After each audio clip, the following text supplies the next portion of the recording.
anjos com fervor entoam o nome excelso do seu benfeitor.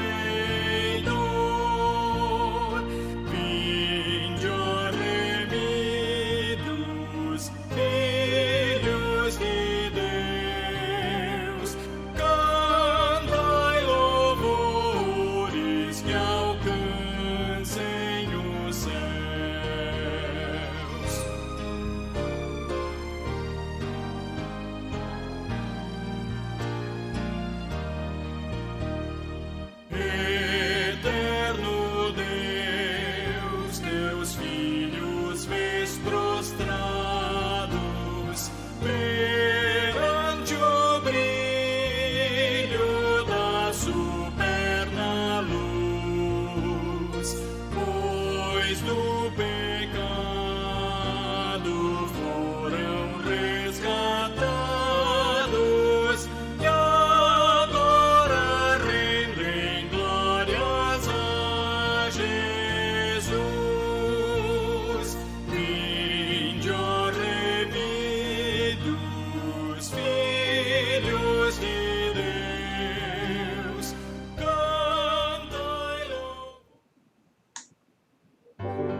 Meus irmãos, um bom dia. É muito bom estarmos mais uma vez aqui estudando a Santa Palavra do nosso Deus. A última lição que nós estudamos foi a lição de número 9 da nossa revista, Vivendo no Espírito, cultivando uma vida de piedade. Eu quero estudar com vocês hoje a aula de número 10. Seja benigno e bondoso. Antes, eu quero convidá-los para nós orarmos juntos ao nosso Deus. Amado e grandioso Pai, mais um dia, Senhor, começa, e no início desse dia pedimos do Senhor bênção para a caminhada que teremos nele. Pedimos direção, pedimos instrução, sabedoria, da tua paciência, Pai, para que nós caminhemos mais um dia dentro do nosso lar, junto da nossa família, vivendo, Senhor, um momento de comunhão dentro do lar, como o Senhor quer de cada um de nós como teus filhos, como o lar que constituímos dentro da tua graça e como família que somos. Pedimos do Senhor iluminação para o estudo da tua palavra. E assim, nosso Deus, oramos, suplicando do Senhor e te agradecendo pela bênção de mais um dia, em nome de Jesus. Amém.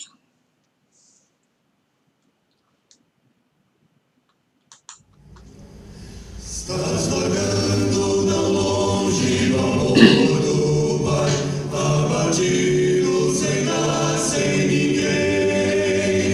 Há uma voz suave e doce a chamar por ti, filho aflito, ó vem, filho vem, filho vem, ao teu lar, filho vem.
Vamos lá.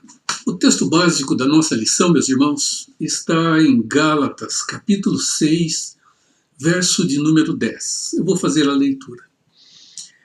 A palavra de Deus, ela diz assim: por isso, enquanto tivermos oportunidade, façamos o bem a todos, mas principalmente aos da família da fé. Por isso, enquanto tivermos a oportunidade, façamos o bem a todos, mas principalmente aos da família da fé.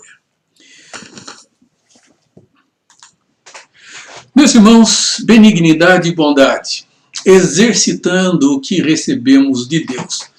Eu coloquei como um título, bondade e benignidade, trazendo um subtítulo ao que nós temos como proposta na nossa revista.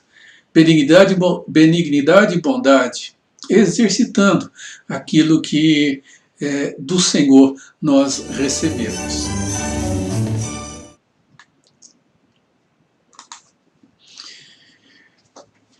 Primeiro vamos começar falando um pouquinho e definindo um pouco a questão da bondade e da benignidade.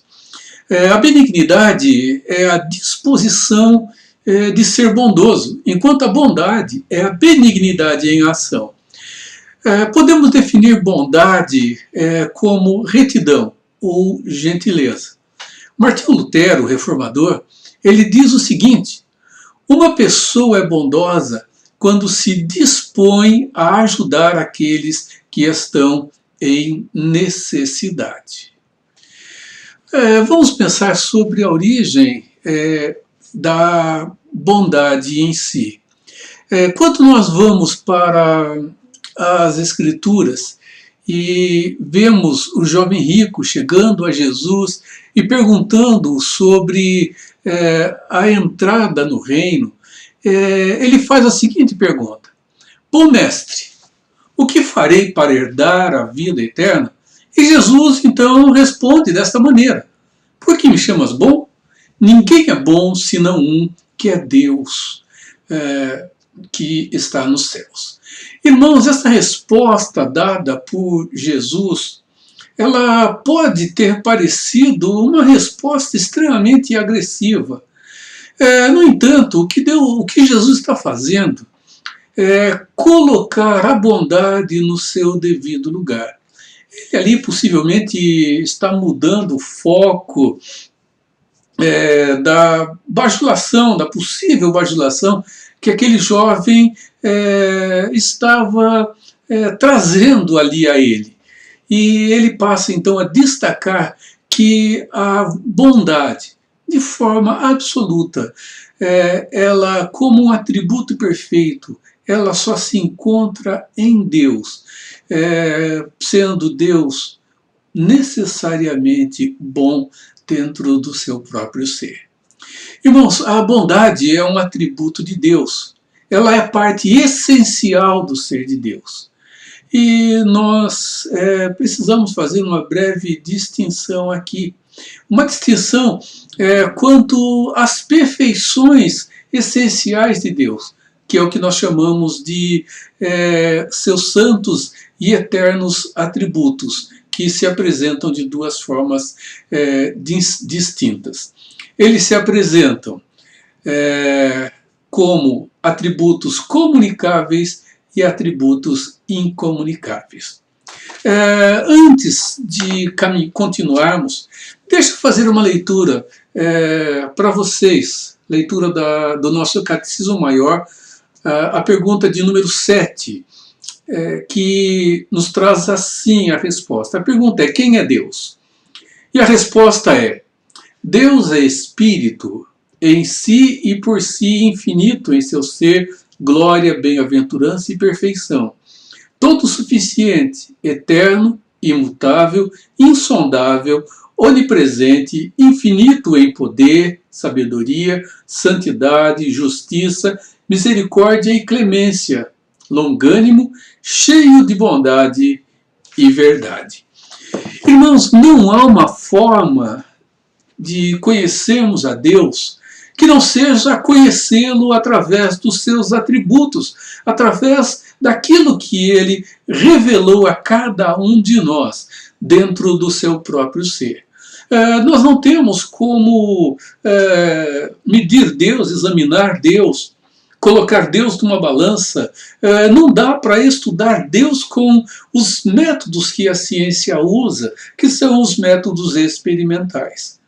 Então a única forma de conhecê-lo é indo para as Escrituras, tomando conhecimento dos seus atributos que revelam o seu próprio ser e desta forma, meus irmãos, passar a tentar, pelo menos, compreender os atributos que ali são revelados pelo próprio Deus. Então vejam só, os atributos de Deus são as perfeições que revelam quem Ele é. Então, se queremos saber quem é Deus, nós, meus irmãos, precisamos atentar para as perfeições de Deus reveladas através desses atributos. E como eu disse, os atributos eles são divididos em dois grupos: os atributos que são comunicáveis e os atributos que são os incomunicáveis. Um atributo comunicável é aquele que pode ser transmitido de uma pessoa para outra. Deixa eu dar um exemplo a vocês. Nós estamos vivendo um tempo difícil, um tempo de pandemia, um tempo em que o coronavírus esparramou-se mundialmente. E nós vemos que esse vírus, o Covid-19, ele desarticulou a saúde, ele desarticulou o convívio social, colocando-nos em uma situação de reclusão, e mexeu até mesmo com a economia mundial. E é um vírus que é facilmente transmitido de uma pessoa para outra. Essa ideia, esse conceito que o R.C. Sproul traz de uma outra forma lá, nos dá ideia do que representa a comunicação dentro dos atributos de Deus. Os atributos, meus irmãos, mostram que quando olhamos para o atributo comunicável, entendemos então que ele é aquele que pode ser transmitido de um para o outro. Exemplo do vírus que ainda citamos, ele pode ser transmitido de uma pessoa para outra.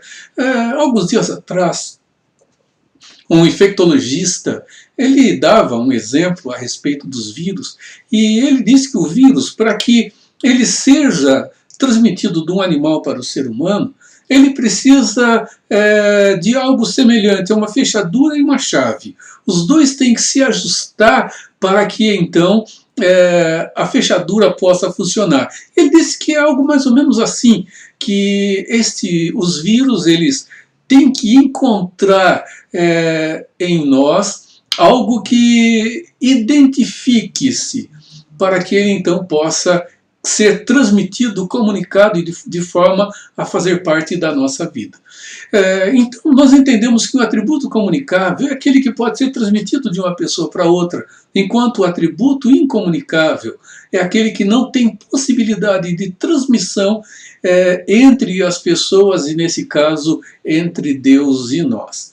Quando então tratamos da bondade, nós vamos ver que ela é uma perfeição de Deus, que não só pôde ser transmitida, mas que foi transmitida a nós.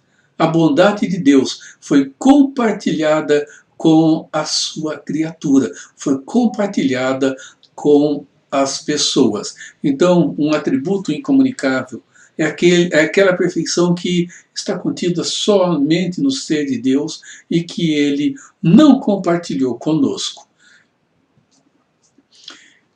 Olhem o que Paulo nos diz em Efésios capítulo 5, versos 1 e 2. Portanto, sejam imitadores de Deus como filhos amados, e vivam em amor, como também Cristo nos amou e se entregou por nós, como oferta e sacrifício de aroma agradável a Deus.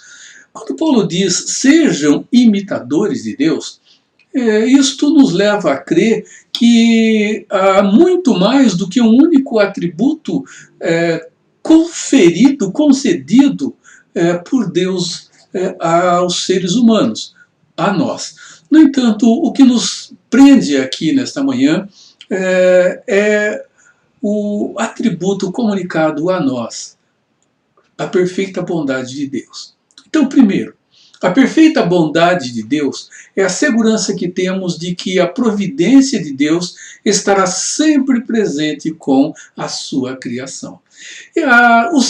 O fato de sabermos e conhecermos a bondade de Deus, que é a origem da bondade que está em nós, os filhos do Senhor, é o que nos dá a certeza de que providencialmente Deus está presente com a sua criação e está cuidando dela. Então, porque Deus, o que nos dá garantia é o fato de saber que Deus conhece todas as coisas.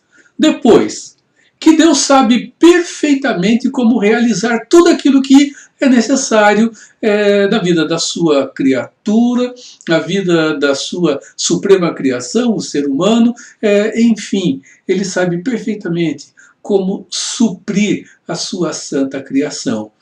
E de Deus procede todo o poder de realização e existência, e a existência da sua santa criação. Irmãos, a providência, ela revela o cuidado de Deus por tudo aquilo que ele fez. E Colossenses 1:15, 16 e 17 nos ajudam a entender isso. Lá o texto diz: ele é a imagem do Deus invisível.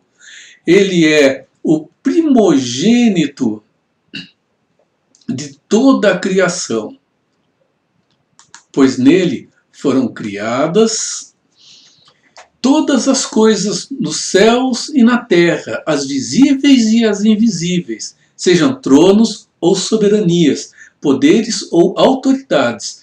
Todas as coisas foram criadas por ele e para ele. Ele é antes de todas as coisas e nele tudo subsiste.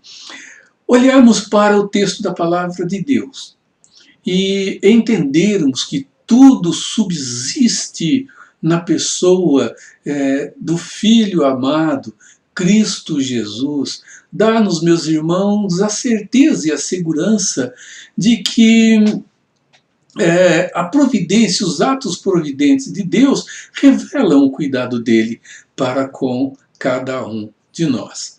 2. Sendo a bondade de Deus um atributo originado nele, ele é referido por Paulo como parte do fruto do Espírito Santo. Como parte do Espírito Santo, do fruto do Espírito, este atributo tão especial de Deus, que agora é comunicado em nós, não na perfeição da maneira como está em Deus, nos leva, meus irmãos, a entender que nós não temos como não praticar e não exercer a bondade como resultado da benignidade do nosso coração para com as pessoas que estão perto de nós, para com as pessoas que estão à nossa volta. Nada nesse mundo pode promover a bondade se não for pela atuação de Deus em nossas vidas. Uma questão. Nós olhamos o mundo de hoje e vemos que ele está de mal a pior.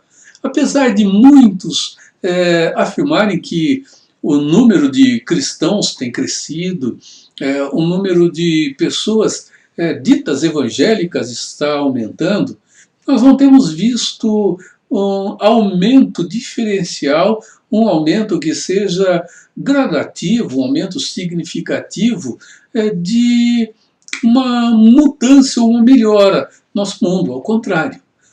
A ausência de bondade, ela está presente e ela está ficando característica mais e mais a cada dia. Por quê? Tudo, meus irmãos, indica que não há no coração do homem o desejo ou a vontade da bondade.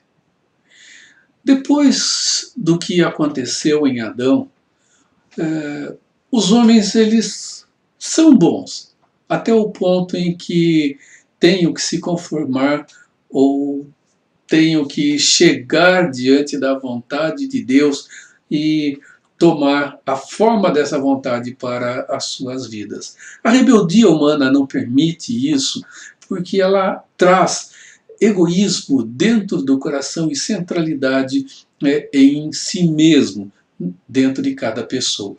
Então, Paulo, citando o Salmo 14, em Romanos 3, 18 e 19, ele afirma que as pessoas têm rejeitado o projeto de Deus para as pessoas, para os seres humanos. De fato, Deus tem sido rejeitado pelos homens. O querer natural do homem não tem sido Deus. Eles têm afirmado até mesmo que Deus não existe, que não há um Deus sobre todas as coisas. Quando muito, um Deus completamente desfigurado, ou um Deus identificado com a própria criação. O desejo do homem não é para com o Senhor, é para consigo mesmo. O mundo vai de mal a pior quanto à bondade, meus irmãos, porque a bondade ela tem origem em Deus, tem origem no seu amor, e as pessoas rejeitam ao Deus Todo-Poderoso. Nós precisamos tomar cuidado com uma coisa.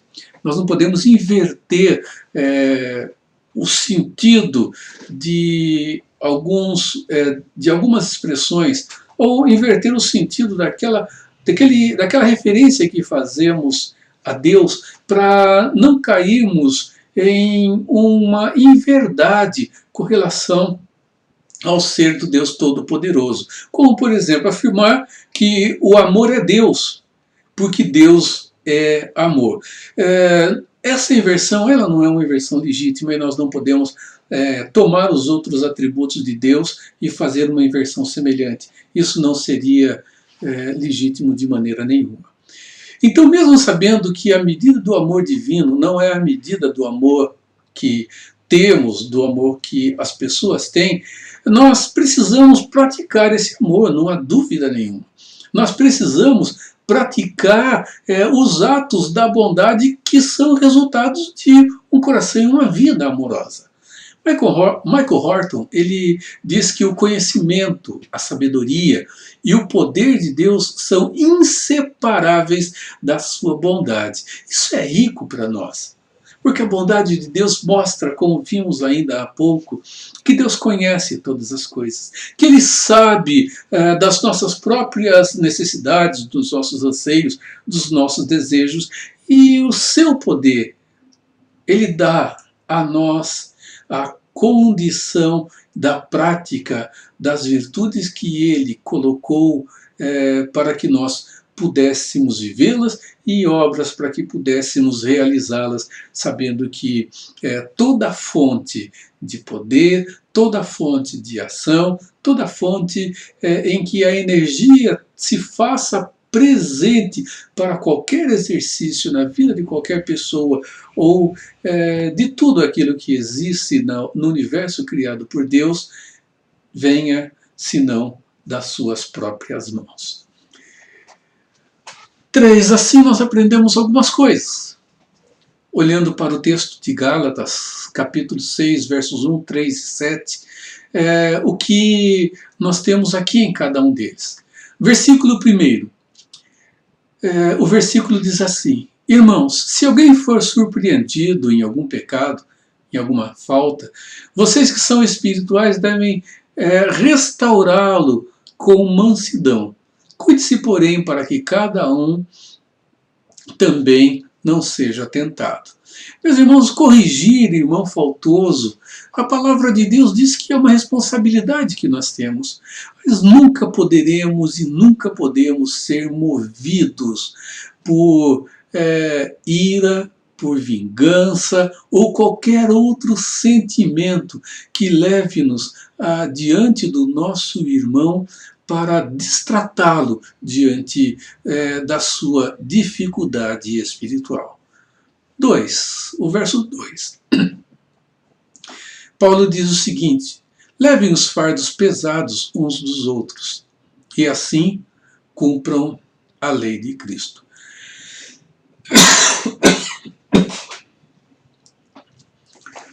Não é coronavírus. Levem os fardos pesados uns dos outros e assim cumpram a lei de Cristo. Pensar no outro. Jesus ele se torna um grande exemplo para nós. Ele mostra que nós devemos aprender a levar a carga uns dos outros. Porque, meus irmãos, tem momentos em que levar a carga sozinho se torna muito difícil e até mesmo parece-nos impossível. nós devemos ser bondosos na divisão da carga uns dos outros. E o verso 3 diz: se alguém se considera alguma coisa não sendo nada, engana-se a si mesmo.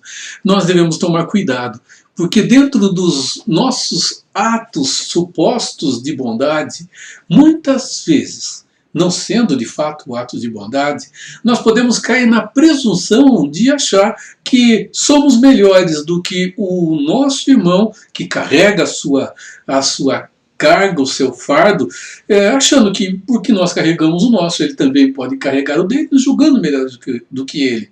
Ou até mesmo, como o apóstolo Paulo diz no primeiro verso, podemos achar ou entender que nós não precisamos da guarda levantada, porque isso não acontecerá conosco. Irmãos, verso 6 diz o seguinte: não se deixem enganar, de Deus não se zomba, pois o que o homem semear, isso também ele colherá. Lembre-se, meus irmãos, do que as Escrituras dizem.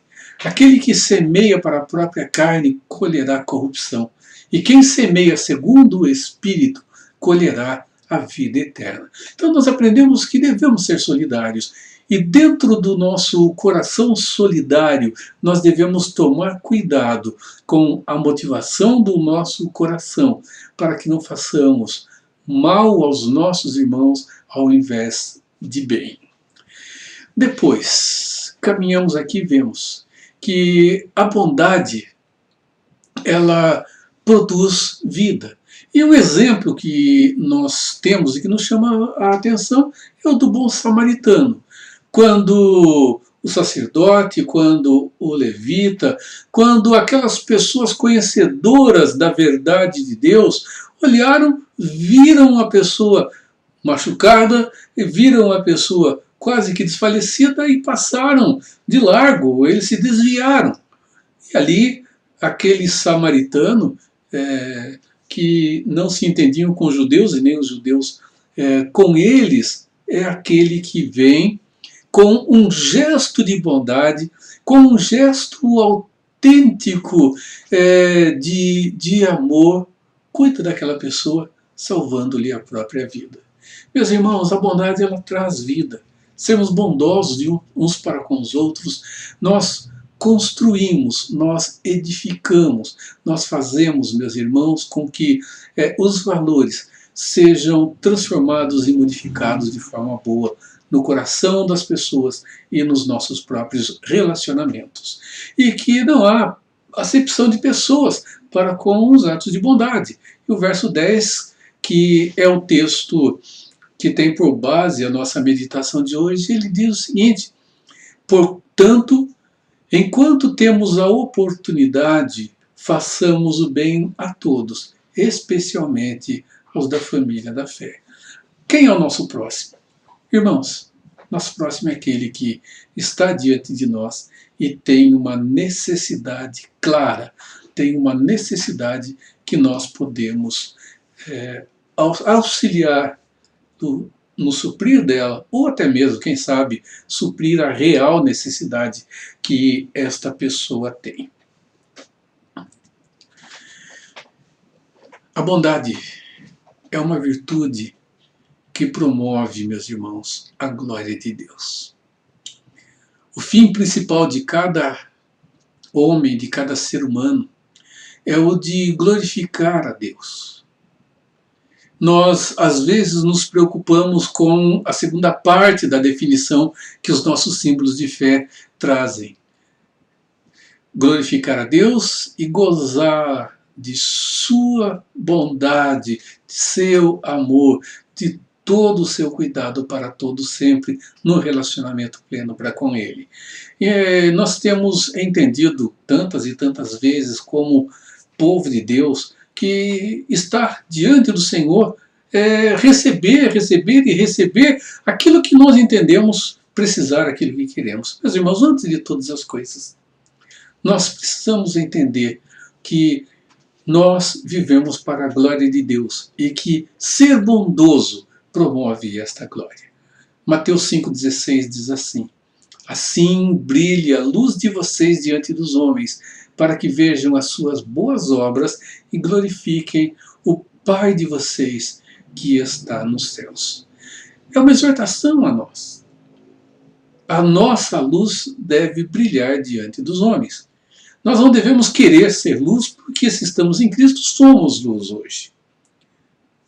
Jesus disse: vocês são a luz do mundo. Vocês não conseguirão ficar escondidos.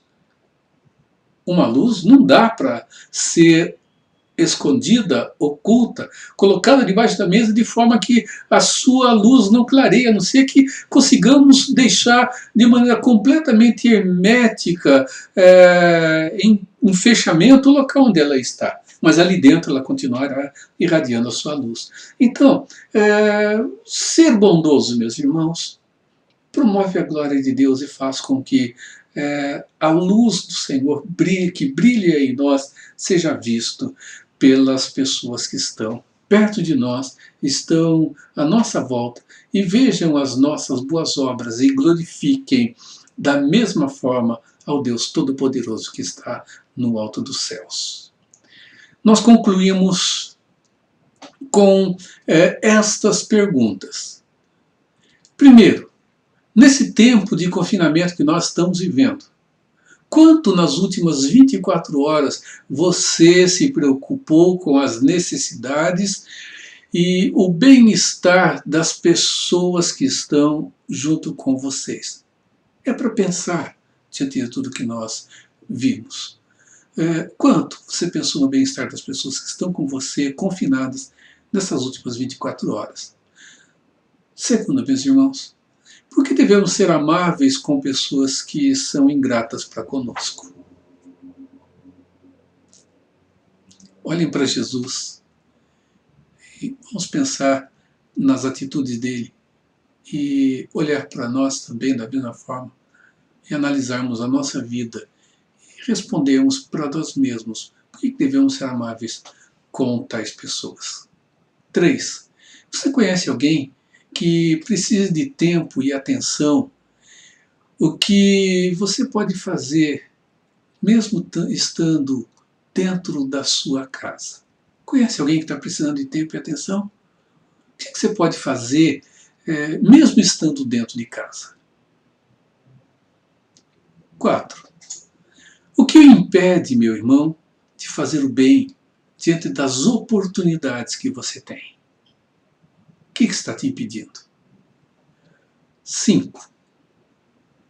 Leia e medite no texto de Mateus 25, do 31 ao 46, e pense como Deus quer que você responda a esta passagem bíblica. Como Ele quer que você responda a ela. E depois, quais as emoções que ela desperta em você.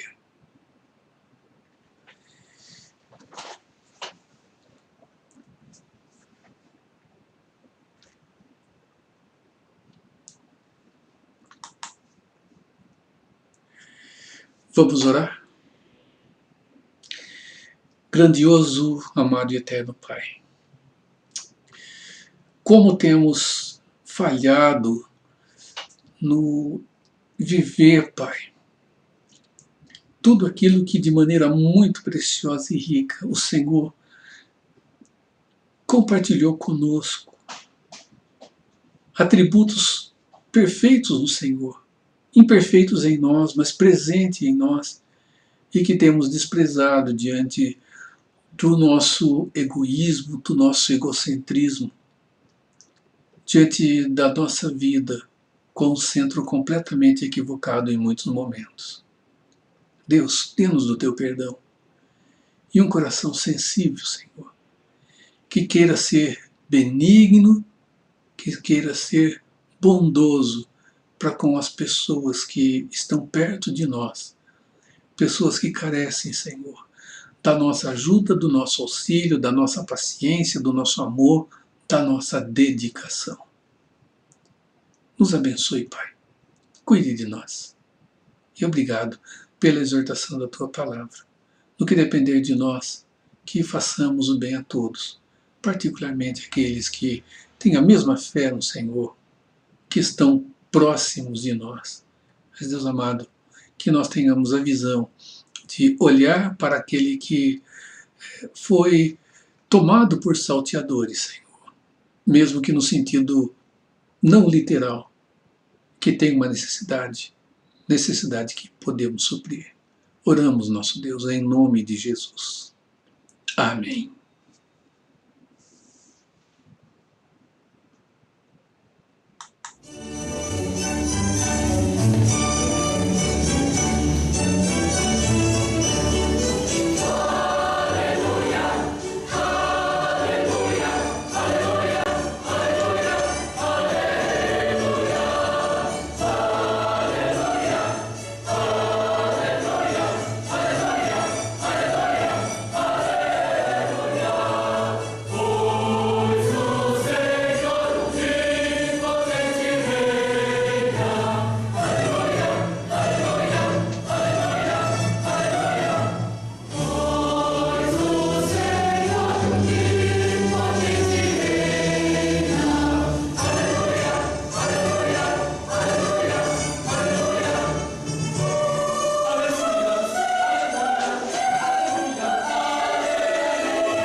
Meu irmão, minha irmã, tenha um abençoado dia junto daquele que está aí do seu lado, que está próximo de você.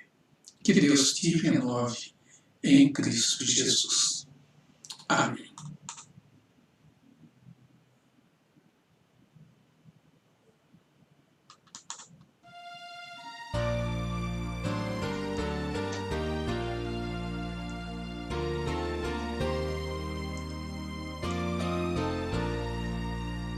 Senhor meu Deus, quando eu